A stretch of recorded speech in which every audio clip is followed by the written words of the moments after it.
Yep, like Bruce said, Nina, me, and Gianni, and obviously we want to thank everybody for coming out today. I didn't really plan on saying much, but I would say this, that my grandfather, he bought the station many years ago, and I know if he was alive today and saw a crowd like this supporting Bruce, the whole entire cast here, Eric, Gary, Eddie, and of course Bruce's wife, he would be proud that this was something that the community really, because it's the message and the freedom to say it, which Bruce talks a lot about. You know, we're kind of losing some of that, so for Bruce to be able to come out here and you guys to support him and the station and all of us, it means a lot to us, and I appreciate a lot of the emails and the back and forth on Facebook, etc., from a lot of passionate listeners. So thank you all, we appreciate it. And Bruce does a great job. We really appreciate all the support. And wow, the turnout here at Gianni's. How was the food? Was it great? How about a nice round of applause for our great sponsors from Gianni's? Absolutely. And thank you for having us down here. We're going to open it up in a little bit. I know Bruce wants to say a few words. If you have some suggestions, you want to hear more of something, you want to hear a little less of someone, or, you know, as Bruce is going to bring up. Anyway, we're open. We appreciate your input, so please. And I look forward to getting around and meeting everybody. Thank you. Thank you very much. They gave me the hook. How do you feel? I feel, you know, it's good to be alive, man. Very sincerely, thank you very much. We do work very hard every single day to make sure we're bringing you content that we think is compelling. That's the word that we attach to the show. It is compelling radio. Whether we're talking about national politics or going off on a tangent talking about these jeans from Nordstrom that you can pay $425 for a pair of jeans that look like they're caked in mud, which I have a problem with this actually. And the problem I have is that it is emblematic of this kind of condescension to the working man. That rich people can go in and spend $425 on a pair of jeans so they can pretend that they work. I mean, this is a style statement, and to me it's kind of denigrating to those guys who actually go out there and hump their butts doing the hard manual labor. So that's kind of what led me onto that tangent. The stuff is always, it's a unified field theory in essence for me. Everything attaches. Everything attaches into society. What we see going on in education eventually spills over to how we talk to people in different points of view. If we see what's going on in college campuses, and we talked about that a bit on the air, it is amazing to me that the home of the free speech movement is now actively suppressing free speech. And if you missed the show this morning, the New York Times is giving an intellectual cover. And this is, I mean, I've never used the term because it seems kind of trite, but this is truly an Orwellian use of language. The logic is, apparently, that if you have rioters who prevent somebody from saying something that's unpleasant, then that allows for other people to say things that are pleasant.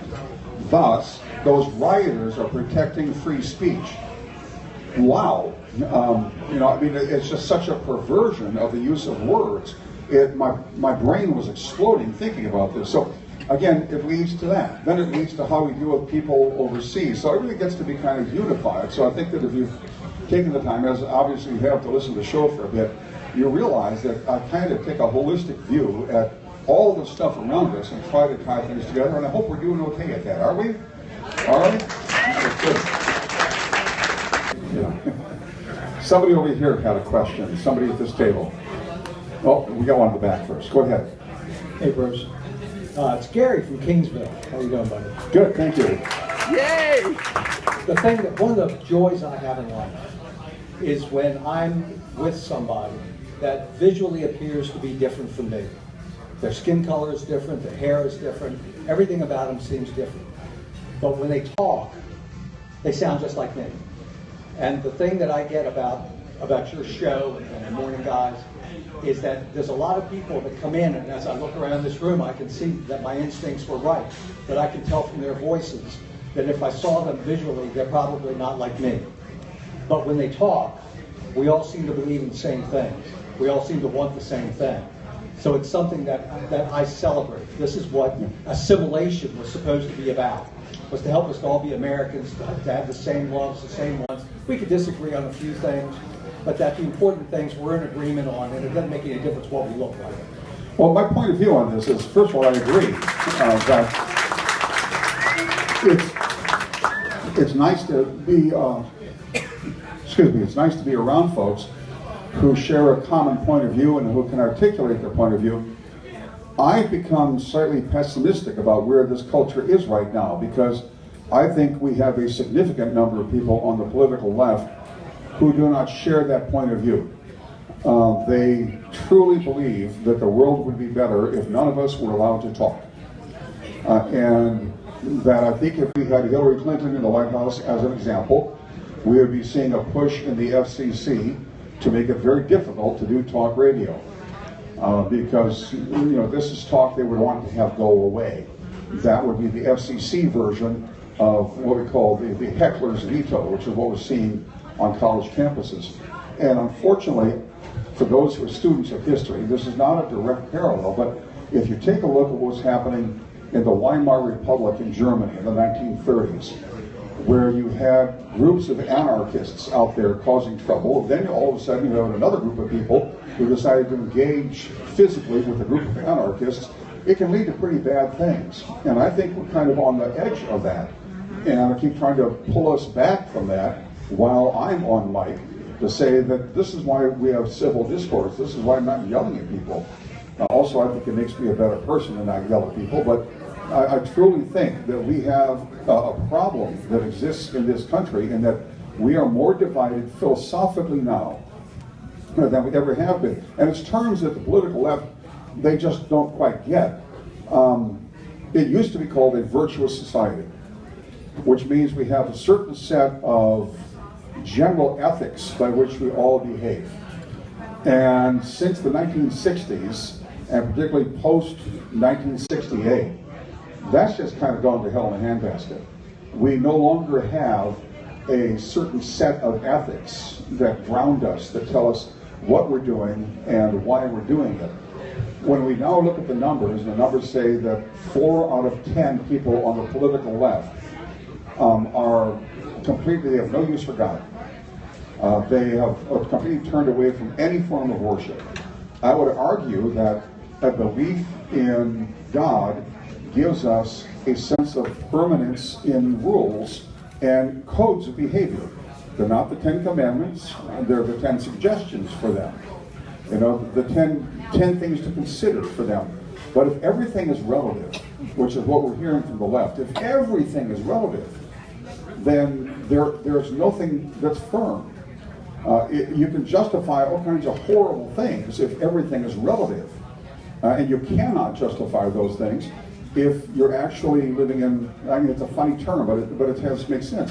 If you're living in a virtuous society, a society where we have a shared ethic, a society where we believe in civil discourse, in discussing our differences of opinion. Can you imagine the Lincoln-Douglas debates now? I mean, they went on for days discussing things. And that, that kind of discourse is just not possible today anymore. Yes?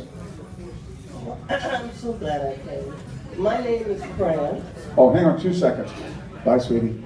Love you. We have salmon for dinner tonight.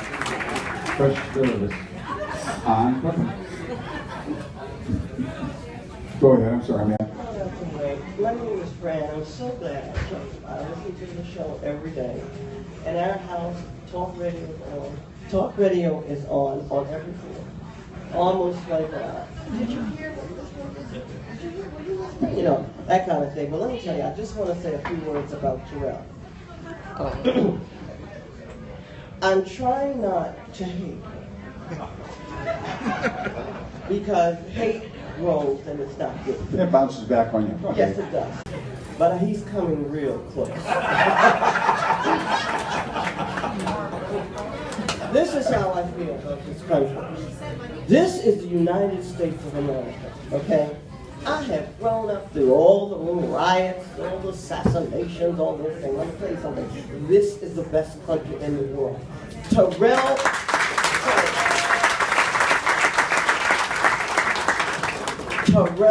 is a loser. Plain and simple. And I'm going to tell you something. Any people in this country, black or whatever, that wants to say, oh, the white man keeps us down. Full. You haven't tried. You haven't worked. I've done just about everything I'm big enough to do. I have had lunch at McDonald's. I've had lunch at the clubhouse. Okay? So you can do anything you want. But you know, it's a good excuse to blame someone else for your failures. And that is exactly what they're doing. They're trying to find someone else to blame. And there's another thing. Jealousy. They're jealous of what you have. But my thing is this is the United States of America. You can have anything you want, but they're too lazy to work for it. Yes. It's Terrell. It's for you.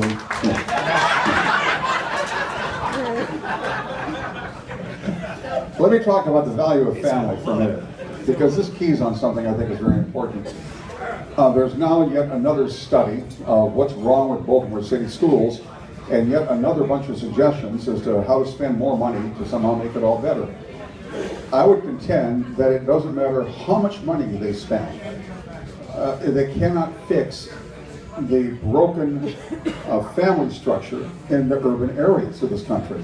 You can't fix that. That has to be fixed from within. The idea of a nuclear family in the African American community in the early 1950s, they were more stable than in the white community. And that was the case until the Great Society happened in the 1960s, which destroyed the African American family. And it has not been put back together again for a number of reasons. Generations, instead of being 20 years, are now shrinking down to 15 years, 14 years. You have 13, 14, 15-year-old girls having babies. And this is, by the way, this is predatory. This is not by 13, 14, 15-year-old boys. It's by 25-year-old men who figure that this way they can sucker some poor girl into having sex with them, get her pregnant, and then move on to the next one. This is destructive of the culture. And no school system is going to be able to fix this without support from the family. And as long as the family unit is fractured in urban areas in this country or in ex-urban areas, you go out to Appalachia, you see the same thing, folks. This is not black-white. This is a different dynamic entirely. That until that family unit is valued and cherished and supported, and those family members insist on education, insist that you do your homework instead of going out to play, until that exists, no amount of money in the world is going to make it all well. Yes?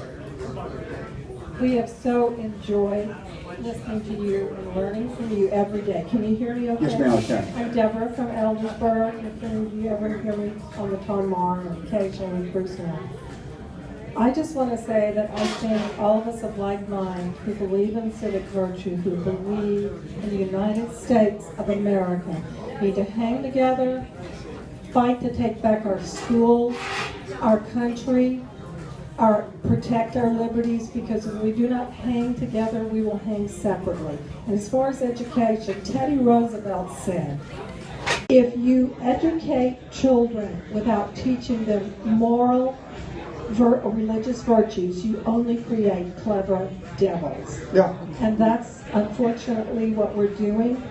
And we need to stand up and fight and unite the good fight. Fight, like the song says, he taught me how to fight and pray and live rejoicing every day. Okay. But you're right. I mean, think about this. One of the people who's now under arrest for this is a guy in this Antifa movement who took a bicycle lock and walloped a Trump supporter in the head with it. I think this is actually out in Berkeley, or Santa Rosa, California. The guy's a college professor. Oh, I beg your pardon? A college professor dressed in black, trying to hide his face, takes his bicycle lock and clocks the guy in the head, blood everywhere. You know, he heads in the street like crazy. Well, if that's the example that college students are getting, we have a problem. We have a major problem. So, anybody else? Oh, they're here. Right, there we go. Bruce, I only had a few moments to talk to you when I met you, when we started this. Yes. And about that stand your ground business, well, you just made my whole point about the guy getting hit with a bicycle lot. If you stand your ground and you're not well armed, protect yourself, they'll kill you with a ball bat or a lock. So we gotta, as conservative people who are law-abiding, believe in the Constitution, we have to stand up with more than just stand our ground. Well, I disagree. You want to get killed though. You know, what I'm saying is you're treating as a binary choice. There's a third choice, and that's where I think, for example, in Berkeley, they're failing. And that is the police have a responsibility to make sure that that kind of violence does not take place. And they were not doing their job. And they were not doing their job in Santa Rosa, California.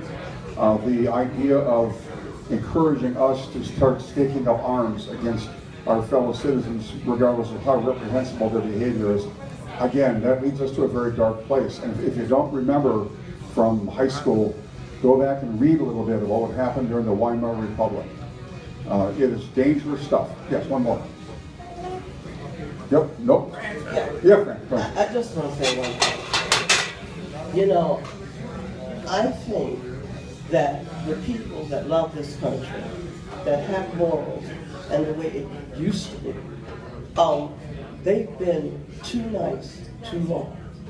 And I'm going to tell you, I lived in Baltimore City. When they had that last little riot on my corner, I don't know where these people came from. I've never even seen them in the neighborhood. But they were violent, ridiculous, and you can use it. You may not be a violent person, but you can use logic, but there comes a time to fight. And if someone's got a gun, a rock to hit you in the head, a baseball bat, they're going to rape your daughters if they get in your house. I'm going to tell you right now, I have my HQL license.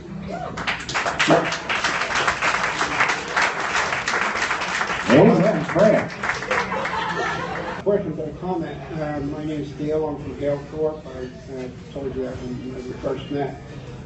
One of the things that a book that I highly suggest for reading, we're talking about virtues and the lack thereof, is The Abolition of Man by C.S. Lewis. Really? He wrote, it was a series of 3 radio talks done in 1939, I believe. And it's eerie on how he could predict what was happening. And at the end of the abolition, or the last speech is Abolition of Man, is talking about where we are going to abolish ourselves as humanity. Take a look at the trans stuff. People getting into I'm trans cyborg, I'm trans human, and I'm superhuman, and things like that. And and the point is that we are, we will do that. But you were talking about the lack of virtues. Is that in the Men Without Chests speech, he talks about we laugh at virtues, and then we expect, and then we're surprised when they're not there. So it's one of those things. It's sort of like taking your eyes out and expecting to see. You can't do it. C.S. Lewis was a brilliant theologian, and actually, one of my most recent experiences with him is now some years ago, when my kids were little. And actually, I would suggest this to you, by the way, with your infant. Is it a boy or girl, by the way? Little girl, when she gets a little older, read her Narnia. Read her the Narnia books, which are deeply religious. They're wonderful adventure books for kids, but they're theological tracts, basically written by C.S. Lewis. And it's fascinating to read those, and that helps inform the next generation. Another book that I would recommend if you want to be a little bit unnerved by what's going on right now, Justice Robert Bork, before he died, obviously, wrote a book called Slouching Toward Gomorrah. And he wrote this book in the 1980s. We're about there, folks. Read the book. It's sobering to take a look at it. It really is. Listen, let's end on a happy note, though, if we could. I want to personally thank each and every one of you for coming out. I truly do appreciate it. Eddie Appelfeld, who's our promotions guy, helped set this up, and thank you for that. Thank you for Gary St. Oliver, and for Nino, and for Eric. Could you stand up and smile at me for the ladies?